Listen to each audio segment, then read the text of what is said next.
దేవునికి మహిమ కలుగును గాక. హల్లెలూయా. దేవుని యొక్క వాక్యాన్ని ధ్యానం చేసుకుందాం.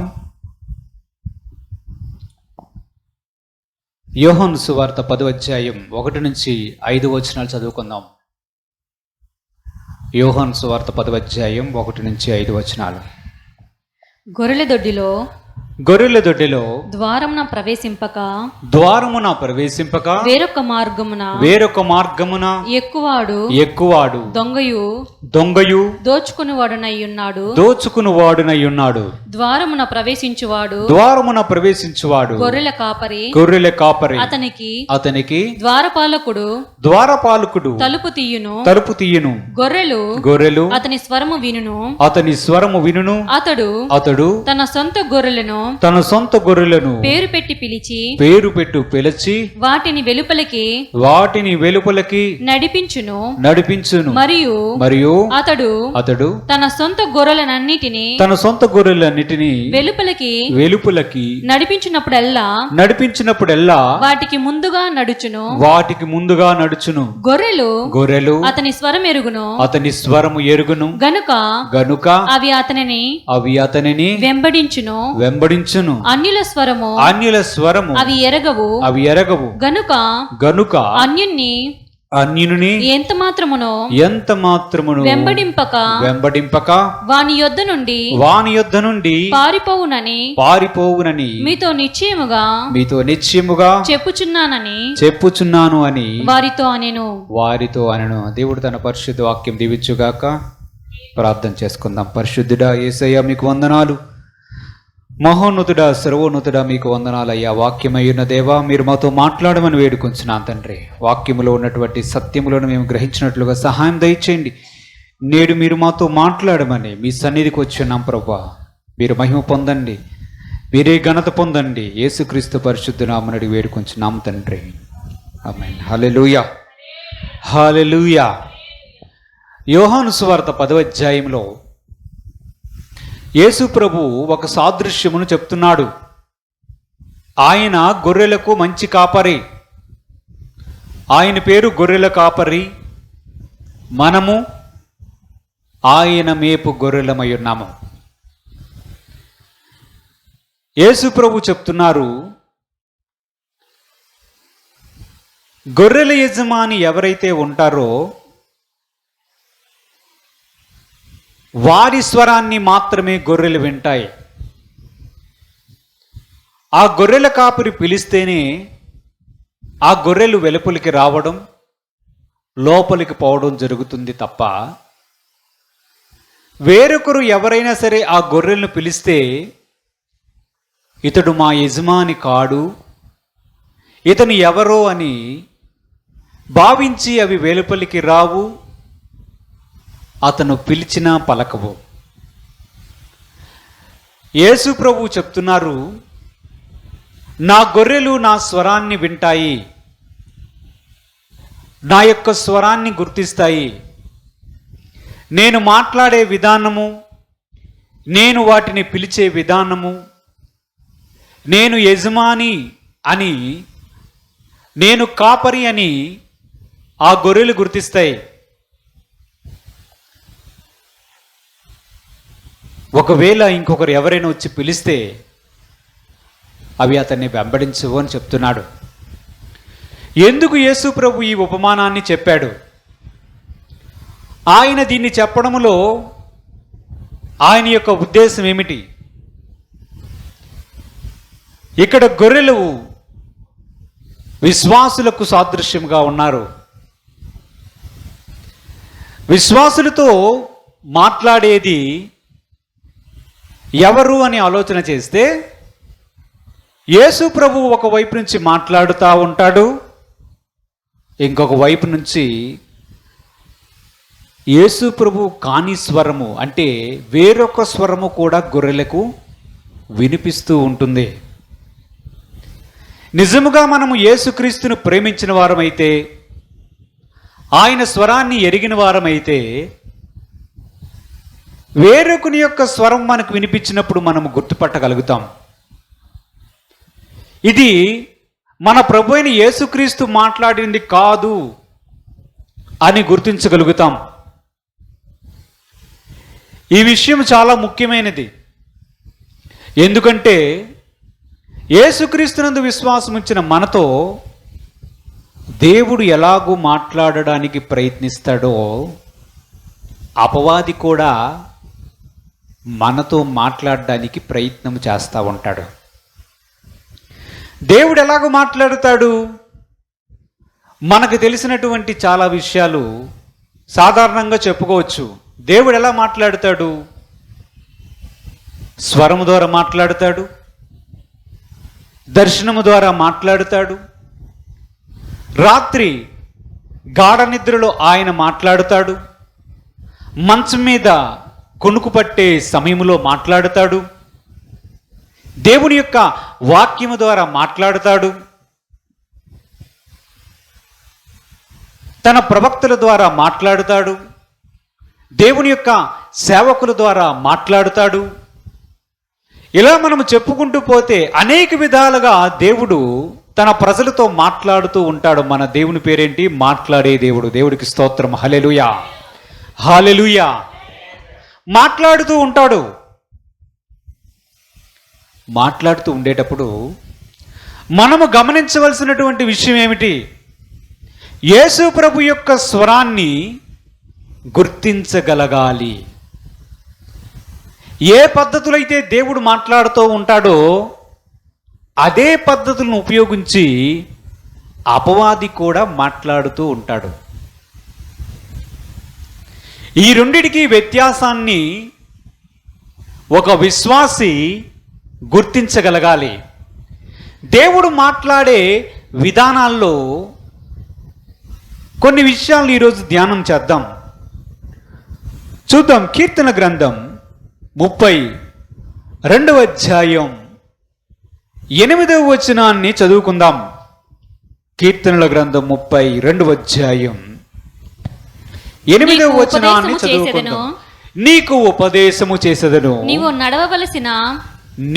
నడవవలసిన మార్గమును నీకు బోధించెదను, నీ మీద దృష్టి ఉంచి నీకు ఆలోచన చెప్పెదను. దేవుడికి స్తోత్రం. హల్లెలూయా. దేవునికి మహిమ కలుగును గాక. హల్లెలూయా. యేసు ప్రభు యొక్క వాక్యం ఏమని సెలవిస్తుంది? నీకు ఉపదేశము చేసేదను, నీవు నడవవలసిన మార్గాన్ని బోధిస్తాను, నీ మీద దృష్టి ఉంచి నీకు ఆలోచన చెప్పేదను అన్నాడు. ఇక్కడ దేవుడు మాట్లాడే విధానం కనిపిస్తుంది. ఆలోచన చెప్పే విధానం మనం చూస్తున్నాం. ఎలా మాట్లాడుతాడు దేవుడు ఇక్కడ? ఎలాగా మాట్లాడతాడు? ఆలోచన చెప్తాడంట. అంటే దేవుడు మాట్లాడే ఒక విధానం ఏమిటి? మనస్సులో తలంపులు పుట్టించి ఆలోచన కలుగు చేసి, కుమారుడా ఇదిగో ఇది నువ్వు చెయ్యాలి అని చెప్తాడు. కుమార్తె ఇది నువ్వు చెయ్యాలి అని చెప్తాడు. మరి మనకు కలిగినటువంటి ప్రతి ఆలోచన దేవుడి వద్ద నుంచే వచ్చిందని మనం అనుకోవచ్చా? దేవుడే నాకు ఈ ఆలోచన పుట్టించాడు అని భావించి మనం దాన్ని చెయ్యొచ్చా? మరి యేసు ప్రభు వాక్యం ఏమని సెలవిస్తుంది? నీకు ఆలోచన చెప్పుతాను అంటున్నాడు. అంటే దేవుడు మాట్లాడే ఒక విధానం, ఆలోచన చెప్పే విధానం ఒకటి ఉన్నది. మనము దేవుని యొక్క మాటలో చూద్దాం. దేవుడు మాత్రమే ఆలోచన చెప్తాడా? దేవుడు మాత్రమే ఆలోచన చెప్తాడా?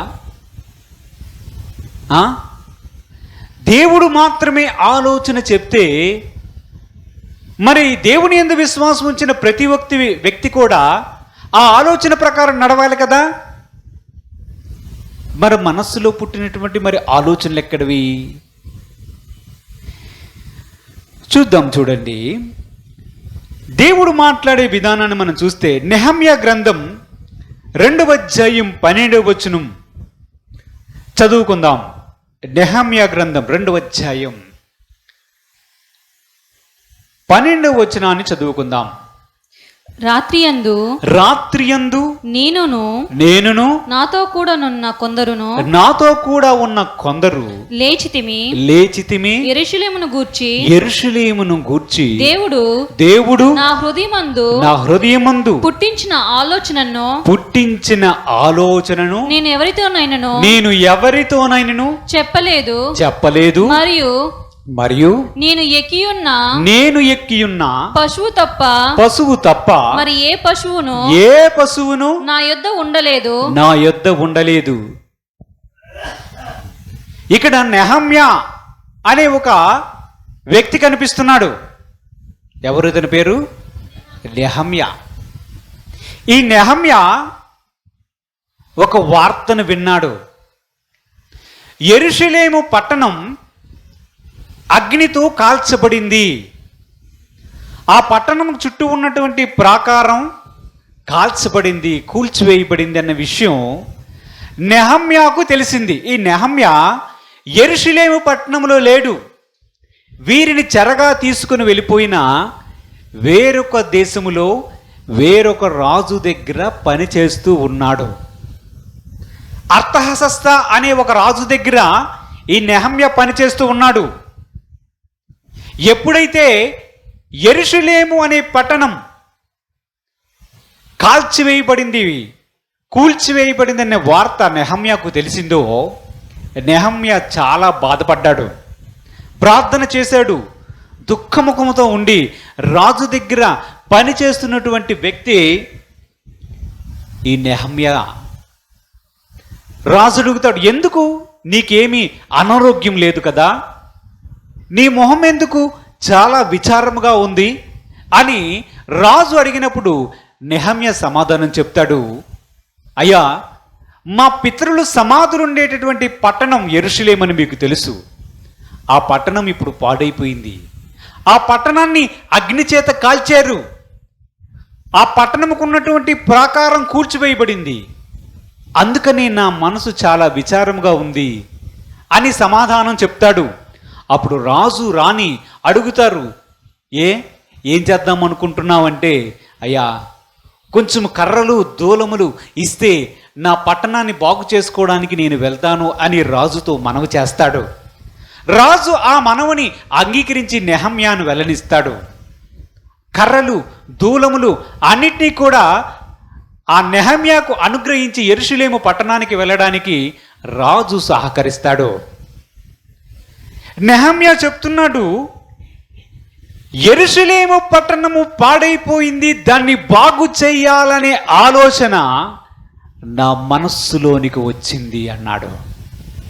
నా మనస్సులో యెరూషలేము కూర్చున్నటువంటి చింత, యెరూషలేమును బాగు చేయాలనే ఆలోచన నా హృదయమందు పుట్టించిన వాడు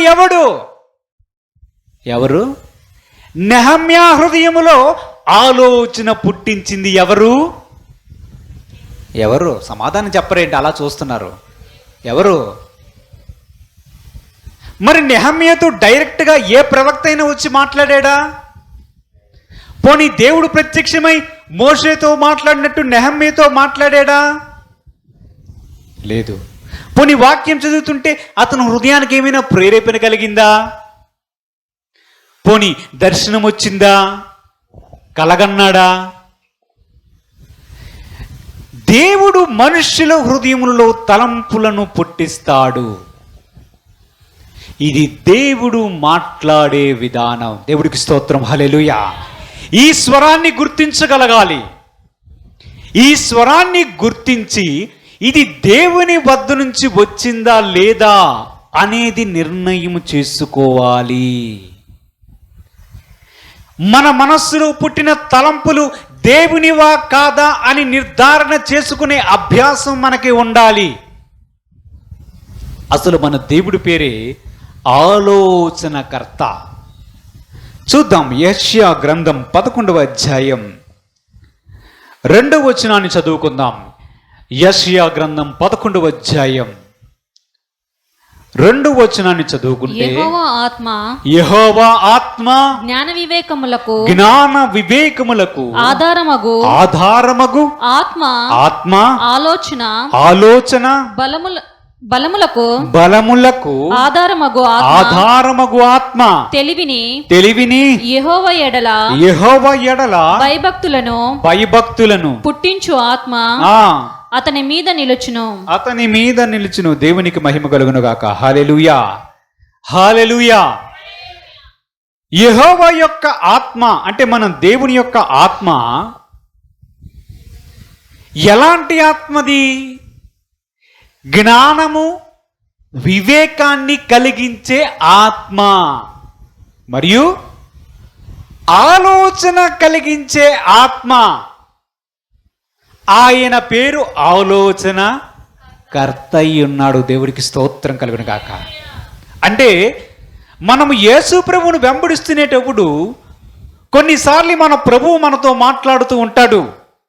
ఎలా మాట్లాడుతాడంటే మన హృదయములో తలంపు పుట్టిస్తాడు. ఇది గుర్తించాలి. ఇది దేవుని స్వరమని గుర్తించగలగాలి. మనము యోహాను సువార్త 10వ అధ్యాయంలో చదువుకున్నాము. నా గొర్రెలు నా స్వరాన్ని వింటాయి, వెంబడిస్తాయి. అన్యుని స్వరము అవి ఎరగవు, వాటికి తెలియదు. వారు ఆ వ్యత్యాసాన్ని గుర్తించగలుగుతారు. ఆ వ్యత్యాసాన్ని గుర్తించలేకపోతే ఒక విశ్వాసి మాయలో పడతాడు. దేనిలో పడతాడు? ఎవరి మాయలో పడతాడు? అపవాది యొక్క మాయలో పడతాడు. మన దేవుడు ఏదైతే చేస్తాడో, ఏదైతే చేయగలుగుతాడో సుమారుగా అదే అపవాది కూడా చెయ్యాలని ప్రయత్నం చేస్తాడు. వాడు డూప్లికేట్ చేయాలని ప్రయత్నం చేస్తాడు. మనము చాలా సందర్భాల్లో బైబిల్లో చూస్తే మనకు ఆ విషయం అర్థమైపోతుంది. దేవుడు ఒకటి చేయాలనుకుంటే దానికి అనుకూలముగా అదే విధమైనది మరొకడు తయారు చేయాలని ప్రయత్నం చేస్తాడు. ఇప్పుడు మనము యోహాను సువార్త 13వ అధ్యాయం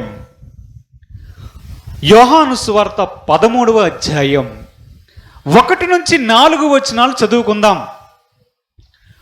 యోహాను సువార్త 13వ అధ్యాయం.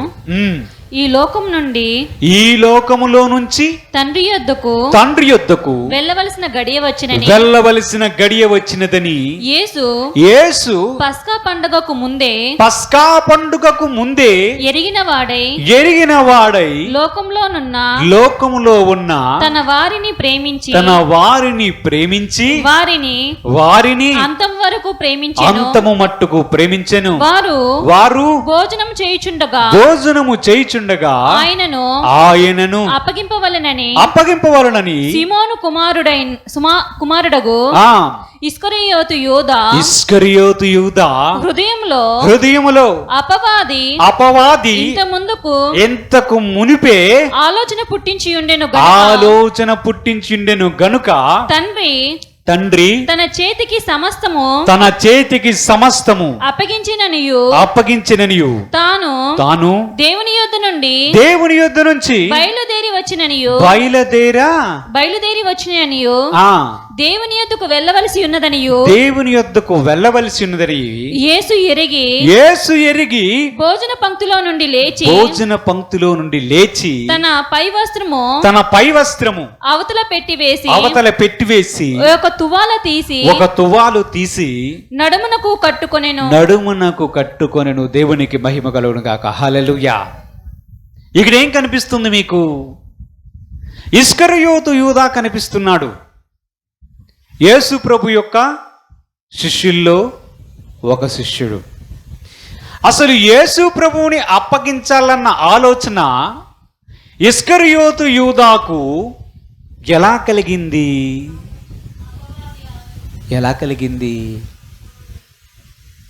ఇస్కరియోతు యూదా ఆలోచన యూదా హృదయములో అపవాది ఇంతకు ముందే ఆలోచన పుట్టించి ఉండెను. దేవుడికి స్తోత్రం కలుగును గాక. అపవాది ఏం చేస్తున్నాడు ఇప్పుడు? ఇస్కరియోతు యూదా హృదయములో ఆలోచన పుట్టించాడంట. ఏం ఆలోచన ఇది? యేసు ప్రభువుని అప్పగించాలి, యేసు ప్రభువుని సిలువ వేయడానికి అప్పగించాలి అన్న ఆలోచన ఇస్కరియోతు యూదాలో పుట్టింది. అది ఇస్కరియోతు యూదాది కాదు. పోనీ ప్రధాన యాజకులుదా? ప్రధాన యాజకులుదా? ఇస్కరియోతు యూదా యేసు ప్రభువుతోనే ఉన్నారు కదా. దేవుడికి స్తోత్రం చెల్లించండి ఒకసారి. హల్లెలూయా. ఇస్కరియోతు యూదాకి ఆలోచన పుట్టించింది అపవాది అని దేవుని యొక్క వాక్యంలో చూస్తున్నాం. అంటే మనం యోహాను సువార్త 10వ అధ్యాయంలో చదువుకున్న విషయం చూస్తున్నాం. ఇక్కడ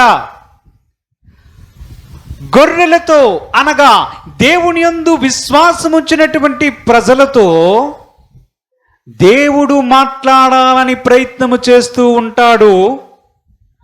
అలాగే అపవాది కూడా మాట్లాడాలని ప్రయత్నము చేస్తూ ఉంటాడు. ఈ విషయాన్ని గమనించాలి. నెహమ్యా హృదయములో ఆలోచన పుట్టించింది దేవుడని నెహమ్యా సాక్ష్యం చెప్తున్నాడు. దేవుని యొక్క వాక్యం సెలవిస్తుంది ఇస్కరియోతు హృదయములో అపవాది ఆలోచన పుట్టించాడని. ఇస్కరియోతు హృదయములో అపవాది పుట్టించాడని దేవుని యొక్క వాక్యం సెలవిస్తుంది. ఈరోజు మనం పరీక్షించుకోవాలి. మన హృదయంలో ఆలోచనలు పుడుతున్నాయి, మన హృదయంలో తలంపులు పుడుతున్నాయి. అవి తలంపులు అని మాత్రము తీసివేయవద్దు. అవి కేవలము తలంపులే, ఆలోచనలే అని తీసివేయవద్దు. కొన్నిసార్లు దేవుడు మాట్లాడాలని ప్రయత్నము చేస్తున్నాడని గుర్తుపెట్టుకోవాలి. కొన్నిసార్లు అపవాది మాట్లాడుతున్నాడని గుర్తుపెట్టుకోవాలి. నిజముగా యేసు ప్రభువును వెంబడించిన వారమైతే ఈ రెండిటికి వ్యత్యాసాన్ని మనం కనుగోగలుగుతాము. ఈ రెండిటికి వ్యత్యాసాన్ని కనుక్కోగలిగితేనే నిజముగా మనము దేవుణ్ణి వెంబడించిన వారమవుతాము. యేసు యొక్క స్వరాన్ని వినడంలో మనము అభ్యాసము చేసిన వారమవుతాము. ఇక్కడ జరుగుతుంది అసలైన పొరపాటు. ఇక్కడ జరుగుతుంది అసలైన పొరపాటు. ఒక విశ్వాసి జీవితంలో అపవాది మాట్లాడినటువంటి మాటలకు వాని యొక్క హృదయములో తలంపులు పుట్టించాలని అపవాది ప్రయత్నము చేస్తున్నప్పుడు దాన్ని గుర్తించక విఫలమైతే, దాన్ని గుర్తించడంలో విఫలమైతే అసలు అడ్రస్సే దొరకదు. మనం ఎలాగూ వ్యత్యాసము చేయగలము? దేవుని యొక్క స్వరమునకు, దేవుడు మనలో పుట్టించినటువంటి ఆలోచనకు, అపవాది యొక్క స్వరమునకు లేదా అపవాది మన హృదయంలో పుట్టించినటువంటి ఆలోచనలకు వ్యత్యాసం ఎలా కనిపిస్తుంది? ఎలా గుర్తుపడతాం? ఎలా గుర్తుపడతాం? ఎలా గుర్తుపెడతాం? మనం ఇంట్లో పడుకుంటాం, తలుపులు వేసేస్తాం, తలుపు కొడతాం.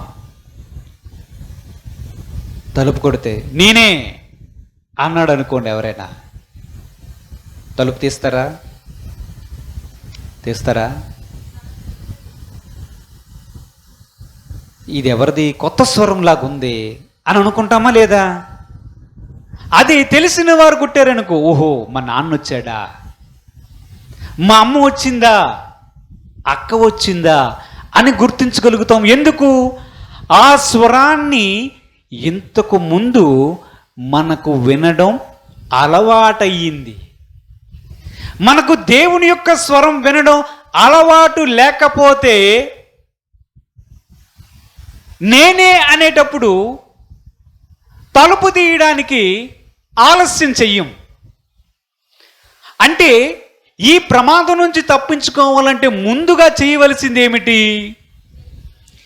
దేవుని యొక్క స్వరంను గుర్తించడంలో ముందుగా అభ్యాసము చెయ్యాలి. దేవుడు మాట్లాడే విధానాన్ని గుర్తించాలి. దేవుడు ఎలాగో మాట్లాడుతాడో, దేవుడి యొక్క స్వరం ఎలా ఉంటుందో, దేవుని యొక్క తలంపు ఎలాగు పుడుతుందో అనేది గుర్తించగలగాలి.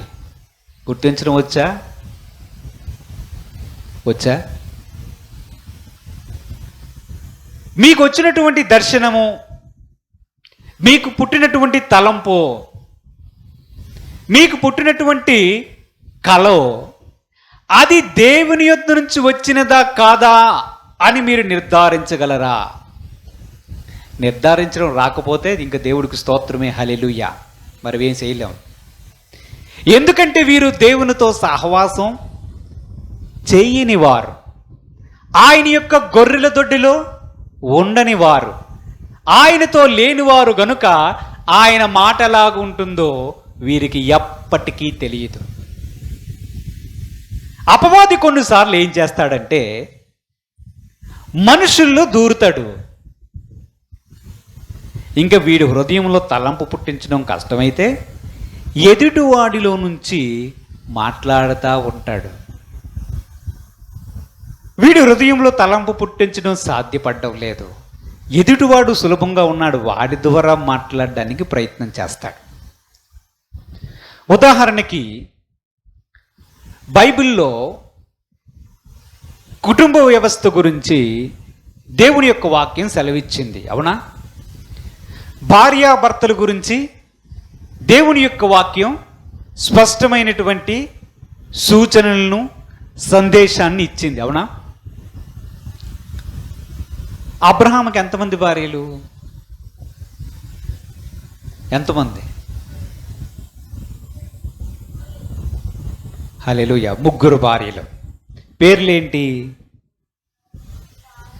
శారా, హాగరు, కెతూరా. కెతూరా అనే ఇంకొక భార్య కూడా అబ్రహాముకు ఉన్నది. శారా ద్వారా ఇస్సాకు వచ్చాడు, అవునా?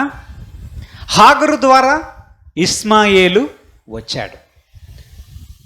శారా చనిపోయిన తరువాత అబ్రహాము అప్పటికే చాలా ముసలివాడు అయిపోయిన తర్వాత కూడా కెతూరా అనే ఒక స్త్రీని వివాహం చేసుకొని ఆమె ద్వారా 4 కొడుకులను కంటాడు.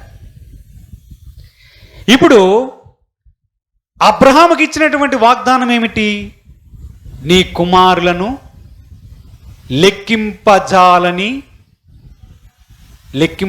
చెప్పండి, కాలిలు పూలించండి. లెక్కింపజాలని ఆకాశ నక్షత్రాల వలె చేస్తాను, లేదా సముద్ర ఇసుక రేణువుల వలె చేస్తాను అన్నాడు, అవును కదా? సరే, అబ్రహాం గారిని పక్కన పెట్టాను. ఆయన కొడుకు యాకోబు ఉన్నాడా? యాకోబుకి ఎంతమంది భార్యలు? 4 భార్యలు. ఏం పేర్లు? లేయా, రాహేలు, జిల్ఫా, బిల్హా. దేవుడికి స్తోత్రం కలుగుగాక, హల్లెలూయా. 4 భార్యలు, అవునా? ఇప్పుడు ఎవరైనా వచ్చి అది దేవుని యొక్క వాక్యమే కదా, అబ్రహామును దేవుడు దీవించాడు. అబ్రహాము 3 పెళ్లి చేసుకుంటే అబ్రహామును ఏమైనా దేవుడు కోప్పడ్డా అన్నాడు అనుకోండి. అసలు యాకోబుకి 4 భార్యలు, 4 భార్యల ద్వారా 12 మంది సంతానాన్ని కన్నాడు. ఈ 12 మంది ఇశ్రాయేలీయులు అయ్యారు. 4 భార్యలు ఎందుకు పెళ్లి చేసుకున్నావని యాకోబును ఏ రోజు కూడా దేవుడు ప్రశ్నించలేదు. అంతేకాకుండా వాళ్ళకి పుట్టిన 12 మందిని తీసుకుని వచ్చి ఇశ్రాయేలు యొక్క గోత్రములుగా చేశాడు, నీకు తెలుసా అన్నాడు అనుకుందాం. వాక్యమే కదా, వాక్యమేనే కాదా? ఇప్పుడు నేను 2 పెళ్ళిళ్ళు చేసుకుంటా, నువ్వు 3 పెళ్ళిళ్ళు చేసుకో, దేవుని యొక్క వాక్యానికి విరుద్ధం కాదు అన్నాడు అనుకోండి. ఇది వాక్య విరుద్ధమా, వాక్య విరుద్ధము కాదా? ఎలా నిర్ధారిస్తారు? ఎలా నిర్ధారిస్తారు? ఎలా నిర్ధారిస్తారు? అరే వాక్యం నుంచే కదా చెప్తున్నారు, అవునా? ఇప్పుడు చేసుకోవచ్చా చేసుకోకూడదు చెప్పండి? చేసుకోకూడదా? చేసుకోకూడదనడానికి కూడా ఆధారం ఉండాలి కదా. ఉండాలా ఉండకూడదా? ఉందా? పోనీ ఆధారం ఉందా? ఎక్కడైనా ఉందా? ఉందా? చట్ట ప్రకారం వాడ. హల్లెలూయా, దేవునికి స్తోత్రం కలుగును గాక. హల్లెలూయా. చూద్దాం ఒకసారి కొరింథీయులకు రాసినటువంటి మొదటి పత్రిక 7వ అధ్యాయం 1-2 వచనాలు చదువుకుందాం. కొరింథీయులకు రాసినటువంటి మొదటి పత్రిక. మీరు వ్రాసినట్టి విషయము స్త్రీని ముట్టకుండుట పురుషునికి మేలు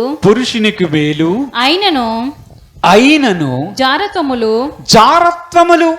జరుగుచున్నందున ప్రతి వానికి సొంత భార్య ఉండవలెను,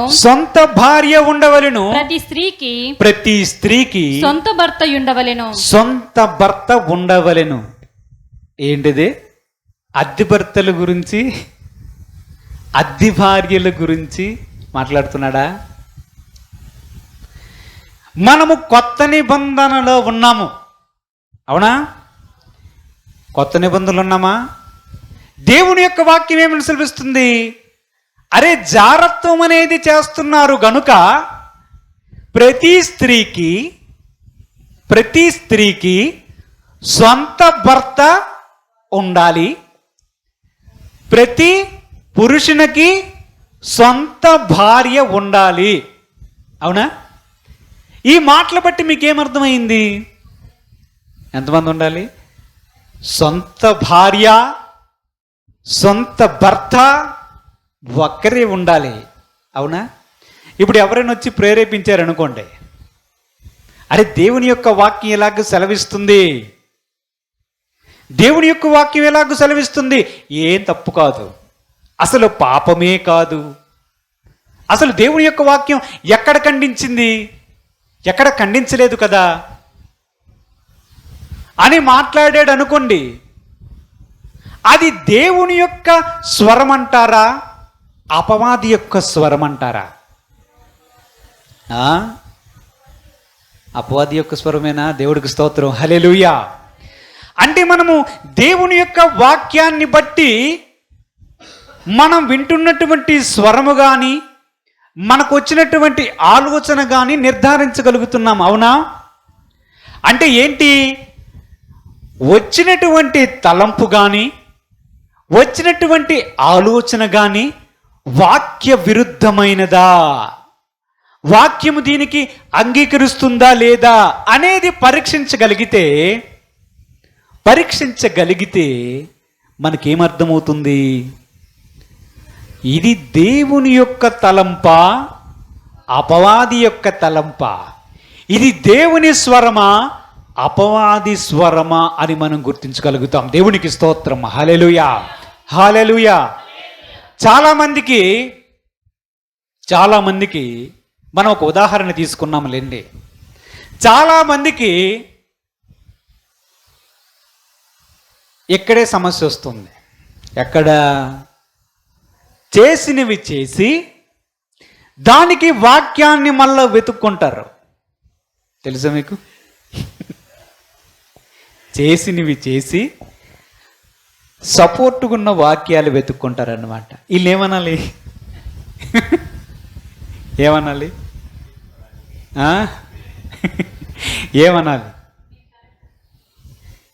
ఇద్దరు భార్యలను చేసుకున్నాడు అనుకుందాం. ఆ రెండో భార్యతో చెప్తాడు, అమ్మా ఇది వాక్య విరుద్ధమేం కాదు. దావీదుకి ఎంతమంది ఉన్నారు అనుకున్నావు? బైబిల్లోనే ఉన్నాడు కదా. అబ్రహాముకు చూడు, 3 ఉన్నారు. దేవుడు ఏమని అన్నాడు? ఏమన్నాడు? ఈ పాస్టర్లు అలాగ చెప్తారు, నువ్వు ప్రార్థన చేసుకో, లేకపోతే ఫస్ట్ ఆరాధనకి దాంతోనే వెళ్తా, 2వ ఆరాధనకి నీతోనే వెళ్తా. ఇదేనా వాక్య విరుద్ధం? ఇదేనే వాక్యానుసారం?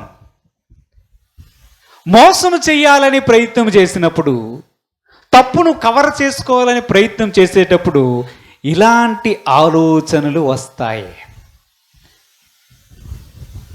ఇలాంటి సలహాలు ఇచ్చే వాళ్ళు కూడా ఉంటారు. అవునా? పోనీ ఇంకొక ఆలోచన చేద్దాం. నరహత్య చేయకూడదు అని బైబిల్లో ఉంది. అవునా? ఎంత ఘోర పాపినైనా దేవుడు క్షమిస్తాడు అని కూడా ఉంది. అవునా? సపోజ్ ఒక ఆలోచన చేద్దాం. ఒకని మీద మనకు కోపం ఉంది, కక్ష ఉన్నది. వాడిని రోడ్డు మీద ఎదుర్కొని కత్తితో 4-5 పోట్లు పొడిసి పేక కోసి తర్వాత వచ్చి యేసు ప్రభువా నన్ను క్షమించు అంటే సరిపోతుందా? క్షమించబడతాడా? క్షమించబడ్డా? చెప్పండి. క్షమించబడ్డా? అదేంటి? దేవుని యొక్క వాక్యం సెలవిస్తుంది క్షమిస్తానని. క్షమిస్తానని చెప్తున్నాడు కదా. చెప్పండి చెప్పండి.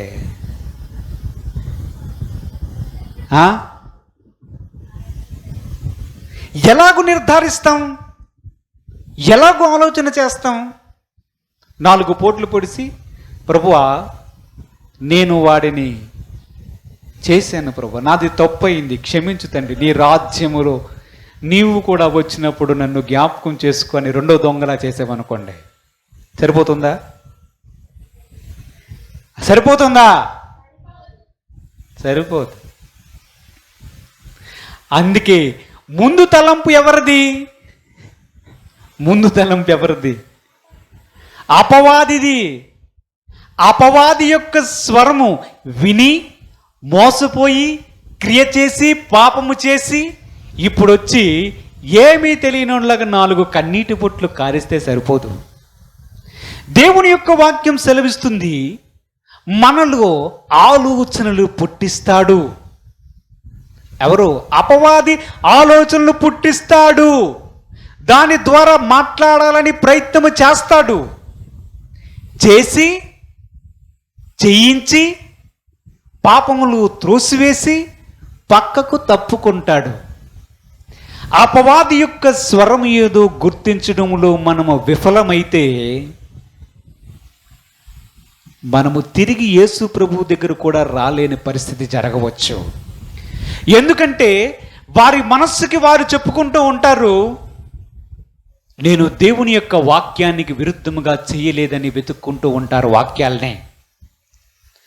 దేవుని యొక్క వాక్యం సెలవిస్తుంది మీకు తలంపు పుట్టినప్పుడు ఇది వాక్యానికి విరుద్ధమైనదా, వాక్యానికి సరిపోతుందా అని పరిశీలన చేసుకుంటే మనకు పుట్టినటువంటి ఆలోచన, మనకు వచ్చినటువంటి సలహా దేవుని వద్ద నుంచి వచ్చిందో కాదో గుర్తించగలుగుతాం. అవునా? ఇంకో విషయాన్ని చూద్దాం. అసలు దేవుని యొక్క స్వరములో ఏముంటుందో చూద్దాం ఒకసారి. యోహాను సువార్త 11వ అధ్యాయం 39-40 వచనాలు చదువుకుందాం. యేసు రాయి తీసివేయుడని చెప్పగా చనిపోయిన వాని సహోదరి అయిన మార్త ప్రభువా అతడు చనిపోయి 4 దినములైనది గనుక ఇప్పటికి వాసన కొట్టునని ఆయనతో చెప్పెను. అందుకు యేసు నీవు నమ్మిన ఎడల దేవుని మహిమ చూతు అని నేను నీతో చెప్పలేదా అని ఆమెతో అనెను. ఎవరితో అన్నాడు? మార్తతో అన్నాడు. ఎవరి గురించి అన్నాడు? లాజరుతో అన్నాడు. లాజర్ ఎక్కడున్నాడు? సమాధిలో ఉన్నాడు. సమాధి ముందేముంది? రాయి ఉంది. రాయి ముందు ఎవరున్నారు? అనేక మంది ప్రజలు ఉన్నారు. యేసు ప్రభు కూడా ఉన్నారు. యేసు ప్రభు చెప్తున్నాడు రాయి తీయండిరా అంటే మార్త చెప్తుంది, అయ్యా నా తమ్ముడు చనిపోయి 4 రోజులైంది, రాయి తీస్తే కంపు కొడుతుంది ప్రభువా, వద్దు తండ్రి అని అంటుంది.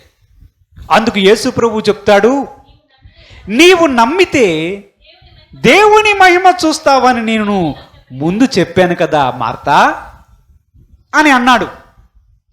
ఈ సంభాషణను చూడండి. మార్తా మరియు యేసు ప్రభువు మధ్య ఉన్నటువంటి సంభాషణను చూడండి. ఏం మాట్లాడుతున్నాడు యేసు ప్రభువు, ఏం మాట్లాడుతుంది మార్తా? మార్తా ఏమో నిరాశతోనూ బాధతోనూ ఉన్నది. ఆమె ప్రాక్టికల్గా మాట్లాడుతుంది. చనిపోయి 4 రోజులు అయిపోయింది కనుక ఇప్పుడు మా తమ్ముడిని బయటికి తీయడం అంత మంచిది కాదు, తీస్తే అది స్మెల్ వస్తుంది ప్రభు, బాగోదు అని మాట్లాడుతుంది. మార్త మాట్లాడిన దానిలో ఏమైనా తప్పు ఉందా? ఉందా?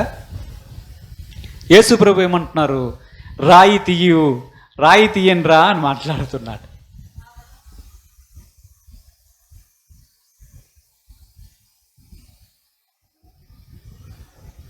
రాయి తీయండి అని మాట్లాడుతూ ఉన్నాడు. అవునా? యేసు ప్రభు మాట్లాడినటువంటి మాటల్లో చూస్తే మనకు ఎలాగూ కనిపిస్తుంది ఈ స్వరం? చనిపోయాడు అని మార్త అనుకుంటుంది. యేసు ప్రభు చెప్తున్నాడు, నాకు అసాధ్యమైనది ఏమైనా కలదా? నాకు అసాధ్యమైనది ఏమైనా కలదా మార్త? ఏమైనా అర్థమైందా? నాకు అసాధ్యమైనది కలదా? యేసు ప్రభు యొక్క స్వరములో ఈ ప్రత్యేకత కనిపిస్తుంది. ఒక వ్యక్తి బాధలో ఉండేటప్పుడు, అతడు వేదనలో ఉండేటప్పుడు, ఒకవేళ అతనికి ఒక దర్శనం వచ్చింది అనుకుందాం, ఇలాంటి సిచ్యువేషనే ఒకటి వచ్చింది అనుకుందాం. యేసు ప్రభు మాట్లాడుతూ ఉంటే ఎలా ఉంటుంది, అపవాది మాట్లాడితే ఎలా ఉంటుంది, అదే సందర్భంలో చూద్దాం. యేసు ప్రభు ఎలా మాట్లాడుతాడో తెలుసా? ధైర్యముగా ఉండు కుమారి, ధైర్యముగా ఉండు కుమారి, నేను నీతో ఉన్నాను, నాకు అసాధ్యమైనది ఏమీ లేదు, నా మహిమ నీవు నమ్మితే చూస్తావు, నా యందు విశ్వాసం ఉంచితే మృతులు సహితము తిరిగి లేస్తారు. ఇది ఈ పంథాలో ఉంటుంది. ఈ మాటలు ఎవరైనా చెప్పారనుకోండి, మనమే, సపోజ్ మీరే లాజరు యొక్క అమ్మ అనుకోండి, ఈ మాటలు డైరెక్ట్గా యేసు ప్రభు మనతో చెప్పారనుకోండి, ఎలా ఉంటుంది? మా తమ్ముడు బతుకుతాడేమో, మా తమ్ముడు బతుకుతాడేమో, అయ్యో చనిపోయాడు అనుకున్నాను కానీ మా తమ్ముడు బతుకుతాడేమో. ఆ మనుషుకి ఎలాగుంటుంది? ఆదరణ కలిగించే విధముగా ఉంటుంది, ప్రోత్సాహపరిచే విధముగా ఉంటుంది, ధైర్యపరిచే విధముగా ఉంటుంది, దేవుని యొక్క శక్తిని కనపరిచే విధముగా ఉంటుంది, దేవుడు ఆమెను బలపరిచే విధముగా ఉంటుంది, ఆదరణ కలిగించే విధముగా కనిపిస్తూ ఉంటుంది దేవుని యొక్క స్వరం. అదే అపవాది మాట్లాడాడు అనుకో, మీ తమ్ముడు చచ్చిపోయాడుగా, ఇంక నీకు దిక్కెవరు, ఇంక నీ జీవితం అయిపోయింది, నువ్వు అడుక్కు తినాల్సిందే, నీవు కూడా రేపు మాపు చచ్చిపోతావు, మీ తమ్ముడు మొదట చచ్చిపోయాడు, నీవు కూడా రేపు మాపు చచ్చిపోతావు. ఉదాహరణకి చెప్తున్నాను. ఆ స్వరం యొక్క స్టైల్, ఆ మాట్లాడే విధానం మనము గుర్తుపట్టాలి. యెహోషువతో మాట్లాడుతున్నప్పుడు దేవుడు ఎలా మాట్లాడాడు?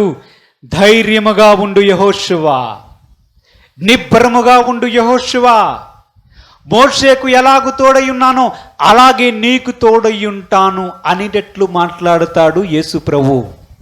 గుర్తుపెట్టాలి ఈ విషయాన్ని. అదే అపవాది మాట్లాడాడు అనుకో, మోషేకే చేత కాలేదు, నీకు చేత అవుతుందా? మోషేనే దేవుడు మధ్యలో విడిచిపెట్టాడు, నిన్ను విడిచిపెట్టడా? మోషే మీదే ఈ ప్రజలు తిరగబడ్డారు, నువ్వు పట్టుకొని వెళ్ళగలుగుతావా? అర్థమవుతుందా లేదా? కేవలం మాట్లాడటమేనా? దేవునికి స్తోత్రం చెల్లిద్దాం. హల్లెలూయా, హల్లెలూయా. మనకు ఫైనల్గా అర్థమయ్యేదేముంది?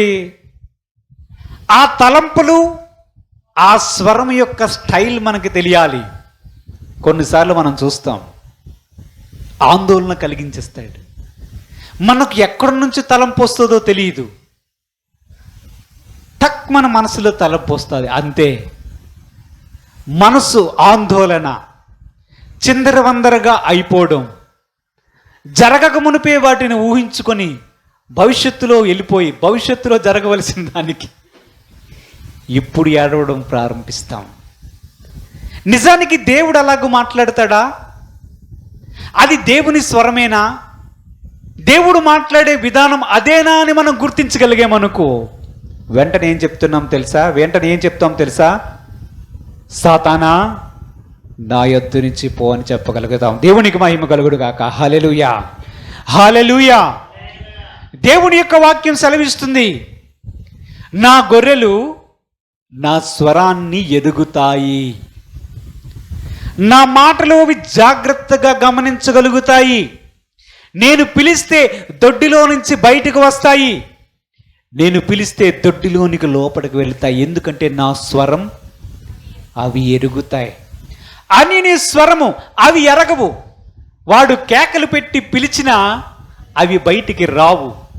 ఆ గొర్రెలు ఎంత మేస్తున్నా, ఇతడు ఎంత పిలిచినా దగ్గరికి కూడా రావు.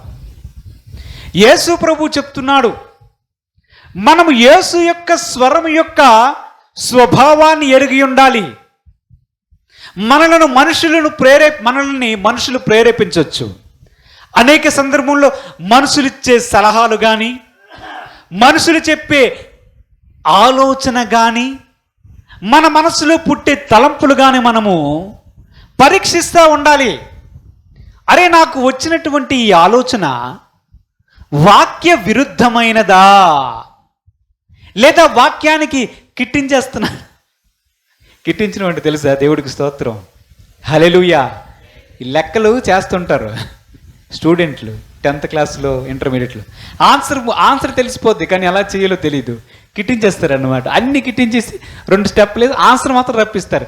మధ్యలో ఉన్న స్టెప్పులన్నీ రాంగే. అలాగూ మనము చేసినటువంటి వాక్య విరుద్ధమైనటువంటి పాపానికి ఎలా చేస్తారు తెలుసా? అడ్జస్ట్మెంట్ చేసేస్తారు. ఇది ఇంతే, ఇది వాక్యానికి దాటదు అనుకుంటారు. కానీ వారు వింటున్న స్వరం ఏమిటి? దొంగిలించకూడదంటే దొంగిలించకూడదు అంతే. ఏం పర్వాలేదు, దొంగిలించకపోతే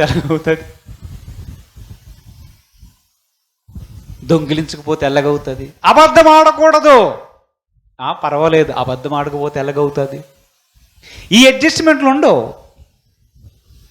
గుర్తుపెట్టుకోవాలి, ఆ తలంపులు పుట్టినప్పుడే, ఆ ఆలోచన పుట్టినప్పుడే, ఆ సలహాలు మన ఎద్దుకు వచ్చినప్పుడే మనం గుర్తించాలి. మనము ఒక ఉదాహరణ తీసుకున్నాము, భార్యాభర్తల ఉదాహరణ. దానిలో మనకు స్పష్టంగా కనిపిస్తుంది, ఇక్కడ మోసపోయే అవకాశం సైతాను కల్పిస్తాడు. నేను భక్తిలో ఉన్నానని అనుకోవచ్చు, మనకు మనము సర్ది చెప్పుకోవచ్చు, కానీ ఆ ఆలోచన, ఆ తలంపు, ఆ సలహా, ఆ క్రియ దేవుని వాక్యానికి క్లియర్ కట్గా విరుద్ధమైనది. మనము 2 మాటలనే చూసాం. ఆలోచన పుట్టినప్పుడు కానీ, సలహా వచ్చినప్పుడు కానీ చూడవలసింది ఒకటే, వాక్య విరుద్ధమా, వాక్యానుసారమా. రెండవది, ఆదరణ కలిగిస్తుందా, భయాందోళన కలిగిస్తుందా, నెమ్మది కలిగిస్తుందా, విచారణ కలిగిస్తుందా, దిగులు తగ్గిస్తుందా, దిగులు పెంచుతూ ఉందా, భయాన్ని కల్పిస్తుందా, భయం పోగొడుతూ ఉందా, నెమ్మది కలిగిస్తుందా, నెమ్మదిని తీసివేస్తుందా. అసలు దేవుడు మాట్లాడే స్వరం యొక్క స్టైల్ ఏమిటో మనకు తెలియాలి. ప్రాణం పోయినా సరే ప్రభు చెప్తాడు, మార్తతో చెప్పినట్లే చెప్తాడు, నీవు నమ్మితే దేవుని మహిమను చూస్తావు. ఇది దేవుని యొక్క స్వరం, ఇది దేవుడు మాట్లాడే విధానం.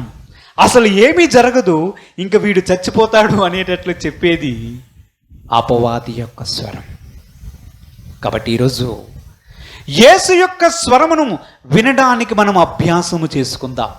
దేవుని యొక్క వాక్యం బాగా చదివితే, ప్రార్థనలో దేవునితో సహవాసం చేయడం మనము అలవాటు చేసుకుంటే, ఈ వ్యత్యాసాన్ని గుర్తించి అపవాది యొక్క మాయలో పడకుండా మనము జాగ్రత్త పడగలం. దేవుడు తన పరిశుద్ధ వాక్యం దీవించుగాక. ప్రార్థన చేసుకుందాం. పరిశుద్ధుడైన తండ్రి, మహోన్నతుడా, ఈరోజు నీ వాక్యము ద్వారా ప్రభు నీ యొక్క స్వరము, దాని స్వభావాన్ని మాకు తెలియజేశారు. వందనాలు ప్రభు.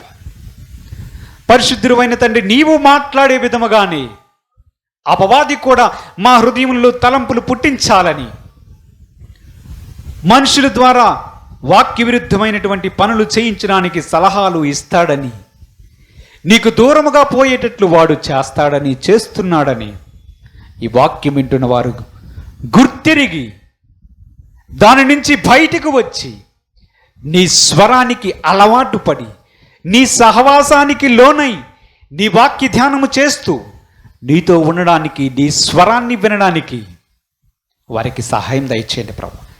నేడి వాక్యాన్ని మా వినికిడిలో దీవించి ఆశీర్వదించి మా హృదయం అనే పలక మీద మీరే వ్రాయమని మా ప్రభువును రక్షకుడైన యేసుక్రీస్తు పరిశుద్ధ నామమున అడిగి వేడుకొనుచున్నాము తండ్రి.